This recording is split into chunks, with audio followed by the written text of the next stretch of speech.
Assalamualaikum, selamat sore Mas Joko dan Sore, juga Mas sore, Isnur. sore. Sore, Mbak. Waalaikumsalam warahmatullahi wabarakatuh. Selamat sore Mbak Waalaikumsalam. Friska. Sore, Waalaikumsalam, Mbak Rizka. terima kasih atas waktunya. Saya ke Mas Joko terlebih dahulu. Tolong jelaskan dulu di awal soal dasar laporannya apa dan poin-poin pelaporan terhadap Pak Novel ini seperti apa, Mas Joko? Jadi begini, Assalamualaikum warahmatullahi wabarakatuh. Waalaikumsalam Sebelumnya warahmatullahi wabarakatuh. saya atas nama pribadi dan juga organisasi PPMK menyampaikan turut belasungkawa atas meninggalnya Ustadz Maher. Innalillahi wa inna ilaihi raji'un. Kami turut berduka cita. Kami tahu beliau orang baik. Jadi untuk menyoroti kasus ini kami sangat prihatin sebenarnya. Karena gini loh, ini kan orang sudah meninggal. Gitu kan. Orang sudah mendapatkan haknya sebagai warga negara ketika sakit. Sudah dirawat oleh pihak kepolisian, di rumah sakit Polri, sudah mendapatkan haknya. Tiba-tiba ya, kami melihat ada cuitan di Twitter. Yang mencuit ini bukan orang sembarangan loh, penyidik senior KPK. Semua orang tahu bahwa dia ini penyidik senior KPK. Cuitannya ini kami lihat sangat memprovokasi gitu loh. Dan ini ada unsur berita bohong kalau kami lihat. Bagian mana yang disebut berita bohong dan juga provokasinya, Mas Joko? Ini yang kami garis bawahi adalah aparat yang keterlaluan lah, apalagi dengan Ustadz. Ini kan artinya kan saudara Novel Baswedan membangun framing, menggiring opini yang berita bohong gitu loh. Yang telurnya di mana gitu loh. Apalagi dengan Ustadz, soalnya kan ada framing, ada penggiringan opini bahwa aparat ini kok keterlaluan gitu loh. Apalagi dengan Ustadz. Nah ini kami pertanyakan gitu loh. Apalagi gini loh, saudara Novel ini kan bukan orang biasa. Bagaimanapun dia adalah penyidik senior KPK. Jabatan itu melekat di dalam dirinya gitu loh. Oke, Jangan juga akhirnya opini yang dia bangun, opini pribadi ini menggereng ke arah sentimen-sentimen publik gitu loh, menggiring ke arah gesekan gitu loh. Oke, kita Dan sampai di bukan sana. kapasitasnya dia untuk mengomentari hal ini gitu loh. Oke. Dia gimana pun institusi dia KPK, penyidik senior itu tidak bisa lepas dari dirinya gitu. Oke, kita bahas ini. Saya tanyakan Mas Isnur. Tadi Ya. dasar pelaporan dari Mas Joko, apa tanggapan Pak Novel? Iya, tadi saya diskusi dengan Novel. Intinya gini, serangan balik terhadap Novel Baswedan, kemudian kriminalisasi itu upaya-upaya lama. Ini sudah sangat sering dilakukan sejak tahun 2012. Jadi bagi kami adalah semacam rangkaian lanjutan bagi Novel dalam rangkaian kriminalisasi. Jadi udah biasa bagi Novel. Yang terpenting sekarang Novel dan kami KPK tidak menyerang. fokus Itu dalam mengungkap mega korupsi, benur dan bansos. Jadi ya misalnya Komnas HAM bilang Novel adalah human rights defender. Dalam isu anti korupsi dia adalah pejuang anti korupsi. Jadi wajar kalau serangan-serangan balik itu datang ke dia. Dan tentu kepolisian juga kita mendorong harus bijak ya. Pak Kapolri kemarin sudah menegaskan dia berjanji untuk transparansi berkeadilan atau presisi. Dan saya pikir saatnya menagih Kapolri untuk meneruskan upaya-upaya transparansi berkeadilan itu. Jangan kemudian upaya-upaya kriminalisasi, upaya-upaya seperti ini diteruskan. Demikian Mbak Friska. Oke, Mas Joko dianggap ini upaya kriminalisasi dan apa perlu sampai dibawa ke polisi? Begini loh. Ini tadi Mas Isnur ini dari pihak pengacaranya Novel ya. Ya. Jadi gini, kami tidak menyerang gitu loh. Dalam hal ini kami bersikap netral dan independen. Saya ini adalah bagian dari aktivis 98, Mas. Mas boleh lihat jejak digital saya. Saya tidak pernah menyerang Novel Baswedan. Saya juga mendukung upaya pemberantasan korupsi. Saya beberapa kali melaporkan kasus korupsi ke KPK, Mas. Jadi ini tidak mengarahkan Novelnya gitu loh. Tidak mengadil sebagai penyidik senior KPK. Kami tidak memilih KPK-nya. Tapi kami menyoroti statementnya dia ini tolong direm gitu loh. Dia gimana pun adalah penyidik senior di KPK. Ketika dia juga aparat gitu loh. Dan dia juga dulunya berasal dari kepolisian. Jangan ada bahasa-bahasa aparat yang keterlaluan lah. Ini kan menciptakan gesekan. Tidak ada hubungan dengan kasus korupsi yang ditangani sama dia. Jangan Mas membangun framing itu gitu loh. Bagi saya jangan membangun itu. Tidak ada hubungan dengan itu. Kalau bagi saya sih setiap laporan warga negara itu sah-sah saja, silakan saja. Tapi saya menyoroti agar kepolisian bersikap arif. Karena di sini kan tentu kepolisian harus mempelajari dan lain-lain. Dan kita menunggu apa kepolisian bertindak sangat cepat atau kemudian biasa saja dengan cara proses yang cukup baik.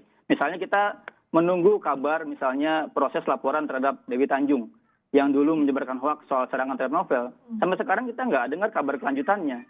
Jadi kalau kemudian ini tiba-tiba prosesnya sangat cepat, diterima kemudian berlanjut kepada penyelidikan-penyelidikan, Itu Oke. tentu menjadi poin bagi masyarakat melihat kok ada yang tidak adil di sini. Demikian Mbak Friska. Saya mau tanya dulu, jadi kalau dari dasar pelaporannya Mas Joko ini kan karena tweetnya dianggap kenapa harus mengomentari proses hukum yang dilakukan oleh pihak kepolisian. Saya ke Mas Isnur, apa dasarnya kalau dari keterangannya Pak Novel harus dikomentari kasus hukum yang ditangani oleh penegak hukum lainnya, dalam hal ini kepolisian itu, Mas Isnur, silakan. Kalau kita ingat Mbak Friska, apa statement Pak Jokowi ya, bagaimana dia mendorong setiap warga negara melakukan kritik, melakukan penyampaian publik untuk terlibat dalam hal-hal pelayanan publik. Dan saya pikir ini bagian dari itu. Jadi ya kita harus menghargai juga intensi Pak Jokowi untuk setiap orang harus aktif dalam kritik. Setiap cuitan-cuitan warga negara siapapun, termasuk Novel Baswedan, bagian dari kritik. Tentu itu harus disikapi dengan baik, dan saya lihat Pak Kapolda kemudian juga dari Bareskrim ya, itu menyikapi dengan baik. Bagaimana dia melayani masyarakat, cuitan-cuitannya dihadapi dengan baik gitu. Seperti itu. Meskipun dalam hal ini Pak Novel penyidik KPK tidak bisa dilepaskan mengomentari pihak kepolisian, kalau dari pandangan Pak Novel sendiri, keterangannya ke Mas Isnur, itu bagian dari kritik, begitu? Oh iya, jadi kan Novel tuh mengkritik bukan hanya ini saja. Kalau kita lihat cuitannya dia sudah sangat banyak. Dan kritik dia bukan hanya pada hal ini saja, sangat banyak pada hal lain. Seperti itu. Oke, Mas Joko silakan tanggapi. Nggak, begini loh Mas. Bagi kami ini bukan kritik gitu. Kalau kritik ini kan kalau kritik sifatnya membangun. Tapi bagi kami ini dia mau menggiring opini. Membangun framing, sentimen-sentimen yang seolah-olah ini aparat ini menakutkan gitu loh. Di sini ada dia dicuit aparat jangan keterlaluan lah. Kenapa dia tidak mengkonfirmasi sebelumnya ke pihak kepolisian sebelum dia mencuit ini? Apalagi dengan ustadz gitu, di bawahnya. Maksudnya apa gitu loh. Jadi jangan seolah-olah, maaf ya, jangan seolah cuitan dia pribadi ini dikaitkan dengan institusi KPK-nya gitu loh. Jadi jangan dipolitisasi, jangan dipelintir gitu loh oleh pihak kuasa hukum. Dalam hal ini kami minta pihak Bareskrim memanggil saudara Novel Baswedan untuk mengklarifikasi hal tersebut. Dan hari Senin kami juga akan ke Dewan Pengawas KPK untuk mengadukan ini gitu, melakukan ini. Karena tidak etis lah, dia melanggar kode etik. Gimana integritas dia sebagai penyidik KPK gitu loh.